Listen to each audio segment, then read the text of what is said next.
and in this episode we'll discuss the book Cursed by Karol, Ruth Silverstein and explore the essential question: how does Ricky's illness affect her relationships with others and her understanding of herself? In this novel, the main character Ricky struggles with chronic arthritis. After moving high schools to live with her dad, she skipped school for 6 weeks due to a bullying incident.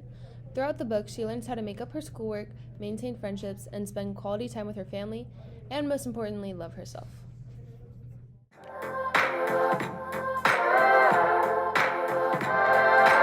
Ricky's illness causes her to feel alienated and different from her peers. This leads to her having low self-esteem and no self-confidence.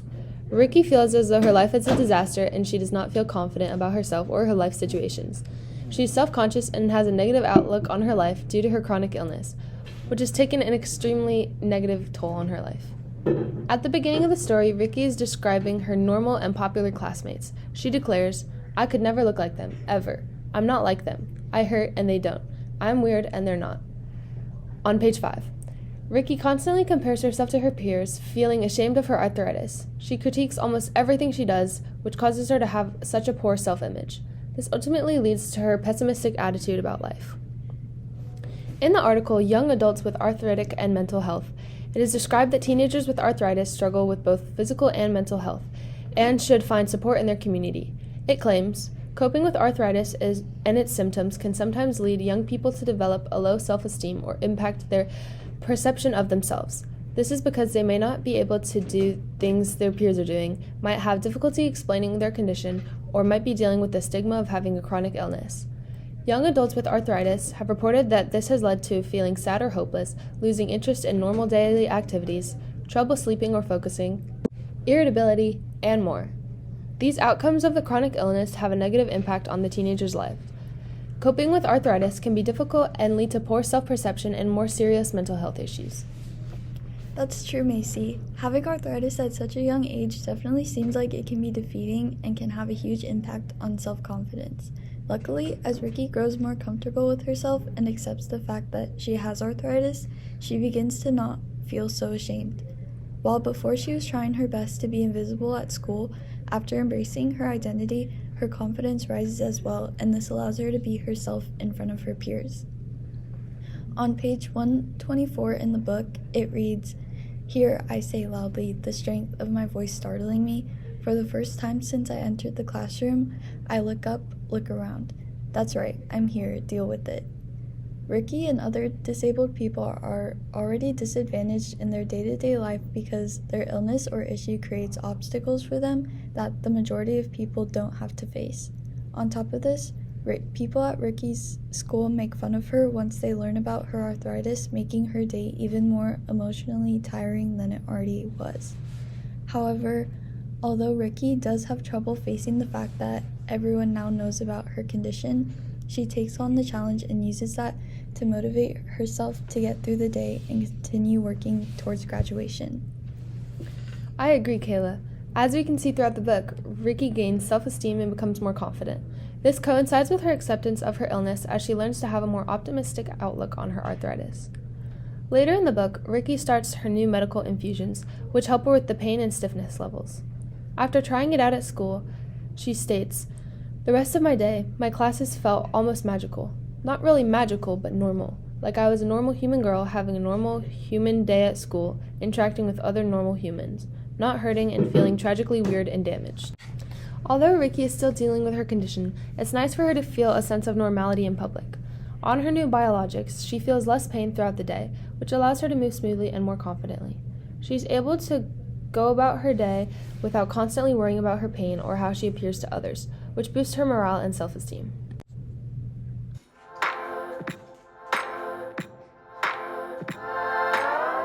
Ricky's illness caused her to diminish her self-worth. When reading the book, it is clear that Ricky feels like her illness is a curse. Since it causes many disadvantages and obstacles for her, she believes that her body is imperfect and broken. She used to have comfort in knowing that at least she had perfect teeth, but since her one constant in her life changed, she feels as though she's totally and completely flawed. On pages 235 and 236, Ricky says, "Going in for my dental hygiene appointment is the only time I get to be perfect." Then it hits me all at once, and panic spreads throughout my being. This cannot be happening. Ricky's perfect teeth bring comfort to her because she feels like it's the only part of her that is normal. However, this idea comes crashing down when she figures out that she has a cavity. Ricky's cavity terrifies her because she thinks that now none of her is perfect and she'll feel broken and weird for the rest of her life. The National Library of Medicine claims that, with regard to self-esteem, researchers have consistently noted lowered self-esteem and universal helplessness among patients diagnosed with chronic illness. For instance, patients who view their chronic pain as uncontrollable take on the role of the victim to the oppressing disease, depleting their personal coping resources, including reduced self-esteem. According to this claim, lots of other patients with chronic illnesses have similar experiences to Ricky, as many of them feel oppressed by not only society but also a part of themselves. Just like Ricky sees her arthritis as a curse, lots of other patients with chronic pain become hopeless since chronic illnesses generally don't have cures. Ricky's cavity was her last straw and she freaked out. However, Oliver and her new doctor helped her to see the brighter side and gave her hope. Such a sad but true point. She was so dead set on her teeth being perfect because it felt like the only thing she was able to control. It's really interesting to see how that throughout the story, that perspective of hers changed because of her experiences with Oliver, Mr. Jenkins, and her new doctor. We can see her perspective really take a shift when she meets her new doctor after Ricky experiences a really painful flare-up. She meets with the new doctor and he ensures that she should have the control she feels she doesn't have. On page 115, the doctor says, "What I mean is that having open lines of communication with your doctor is essential. It's your body, your life. You absolutely have a right to be involved with the decisions made about your treatment." This was 100% a turning point for Ricky. All that control she thought she didn't have was almost given back to her because she got a new doctor that cared about what she wanted and treated her like a human being. I know, right? She had a very pessimistic and cynical outlook on everything when we were first introduced to her. However, after finding a new doctor, spending time with Oliver, and hearing his hopeful outlook on things, even after battling cancer and having long-term effects, we begin to see her character develop to be more hopeful and positive. On page 293, Ricky announces to her class, "When I was in terrible pain and I felt alone and afraid, and all those curse words were coming out of my mouth, the 4-letter word I really should have been saying was help." Of course, that also means that when someone offers me help, I need to say yes. This speech showed her growth and acceptance of her arthritis, and it also proved how much she cared about Oliver. Also, I think this message is super accurate and important. A lot of people struggle with asking for help because of so many different reasons which make them scared to do so. However, although asking for help can be so tough, getting the help that one needs is a crucial step in solving one's problems or even just recognizing them.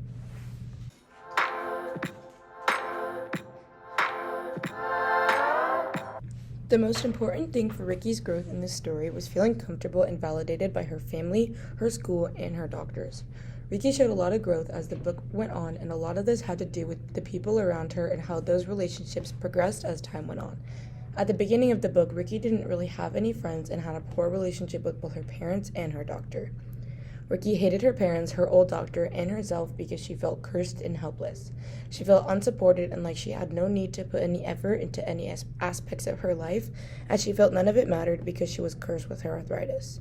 We see that once Ricky starts to stick up for herself when it comes to her health, she has greatly benefited. For example, when she told her parents she wanted to switch doctors and start on her biologics, page 171 says, "I look at Mom and Dad. What do you guys think?" I ask. They look at each other like they're not sure what to say or who should say it. Finally, Dr. Dad says, "What matters is what you think." This is also a turning point for Ricky because she's not only gaining a better relationship with her doctor, but also advocating for herself with her parents and building upon that relationship. Her relationships with her parents were so strained due to the state of her arthritis, and she only began to build upon that relationship when she felt she was progressing in her condition. This really shows how having a doctor that cares about your condition is so necessary. The National High School Journal of Science says the communication between a pediatrician and their patients greatly impacts the efficacy of a healthcare system during medical interviews by improving health outcomes like a patients' understanding of their condition, quality of life, mood, and resolution of medical issues. Ricky's condition improving was almost symbolic of how everything else progressed after, so her control over her condition and newfound confidence in all her relationships shaped her growth. Absolutely, Bella. I think it was essential for Ricky to be connected with family, friends, doctors, and teachers in order to have good relationships in life. This helped her share some of her struggles with her arthritis, and it was important for her peers to support her and be there to help. After her secret of having arthritis got out at her school, Ricky is taunted by her classmates. She expresses her frustration to Oliver, and she says, "He takes my hand, his skin soft against mine. I'm not even sure why, but tears start streaming down my face. At least someone knows my awful truth and isn't freaked out or disgusted by it. I'm afraid he'll try to talk me out of feeling the way I feel or say that I shouldn't care that the whole school made fun of me for a solid week. But he doesn't. He just holds my hand." It's important for adolescents with arthritis to be in touch with their mental health and reach out to others, especially if they feel like they're struggling. In Ricky's case, she has people surrounding her, like Oliver, who care for her and will be there for support. Ricky feels understood and seen by Oliver, which helps her get over the stigma of her arthritis. Yes, it's so important that we bring up Oliver. Her relationship with him was also so impactful. It made her feel comfortable enough in her condition that she was able to branch out and meet even more people that truly cared about her and did not care about her arthritis. Because Oliver was so familiar with having a condition that affects everyday life and had such a positive outlook on life still, Ricky was able to latch on to some of this positivity and use it in other relationships. She also learned how not everything was about what goes down in Rickyville. Getting out of this headspace was crucial for Ricky to gain other friendships. We can see this when she sits with the so-called supermodel Barbies and notices that not everyone is truly perfect, because she finally stops to think about the things that other people are going through as well.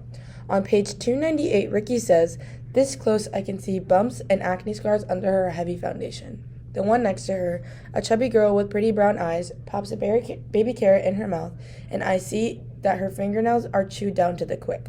To me, this was one of the main parts where I was able to see Ricky's growth. By meeting these people and recognizing she's not the only one who's flawed, we really see how she's progressed. She had this overarching belief that she was the only person who struggled and that everyone else cared so much about her condition, but learned that wasn't true because she took a second to not have everything be so centered around her and her condition.